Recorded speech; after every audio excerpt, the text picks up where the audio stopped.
NEET की जो परीक्षा धांधली का मामला था, इसको लेकर के भी जैसा कि हमने आपको बताया कि सुप्रीम कोर्ट में मामले की सुनवाई हुई। इस दरमियान एनटीए ने ग्रेस मार्क्स पाने वाले छात्रों की दोबारा परीक्षा लेने का फैसला लिया। वहीं एनटीए के इस फैसले पर छात्र खुश नहीं है, जिसको लेकर इस मामले पर कुछ छात्रों से खास बातचीत की भारत एक्सप्रेस संवाददाता गोपाल कृष्ण ने। नीट परीक्षा को लेकर सुप्रीम कोर्ट में आज एनटीए की तरफ से कहा गया कि जिन बच्चों को ग्रेस मार्क्स दिया गया है उन बच्चों को अब दोबारा एग्जाम देना पड़ेगा। हमारे साथ कुछ बच्चे हैं, आइए इनसे बात करते हैं। सुप्रीम कोर्ट में एनटीए ने कहा है कि दोबारा परीक्षा वो बच्चे देंगे जिन्हें ग्रेस मार्क्स मिला है। कितनी बड़ी राहत है उन बच्चों के लिए जो यह उम्मीद करते हैं कि इस तरीके के आदेश कोर्ट से आए। सर, अगर ये फैसला आया है तो इस फैसले के हिसाब से तो एनटीए जीत गया। उन्होंने शुरू से कोशिश करी है मुद्दे को भटकाने की इन 1563 बच्चों को।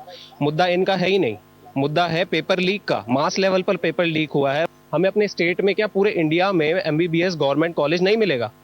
हमें जस्टिस कौन दिलाएगा? अब 8 जुलाई को हियरिंग है सुप्रीम कोर्ट में और 6 जुलाई से काउंसलिंग स्टार्ट है। अब एक बार काउंसलिंग शुरू हो गई, बच्चों को मेडिकल कॉलेज मिल गए, तो क्या उस पूरी काउंसलिंग को रद्द किया जाएगा? जो 1563 बच्चों का इन्हें रद्द किया है, इन बच्चों की भी कोई गलती नहीं थी। एनटी की गलती थी, इनको पेपर लेट मिला। जो गलती है वो लीक किया है कि जिन बच्चों ने पेपर लीक किया तो उनका एग्जाम कैंसिल होना चाहिए। उस पर वो बातें नहीं कर रहे।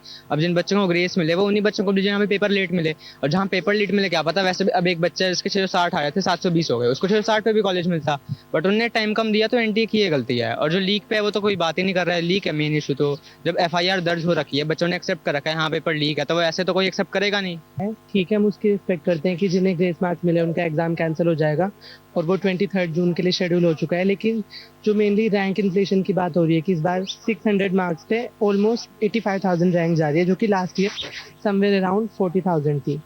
तो रैंक में जो 30-40 हज़ार का इन्फ्लेशन हुआ है, आई डोंट थिंक कि इन 1500-1600 स्टूडेंट्स के मार्क्स को रिड्यूस करने से उस पर कोई ज़्यादा फर्क पड़ने वाला है।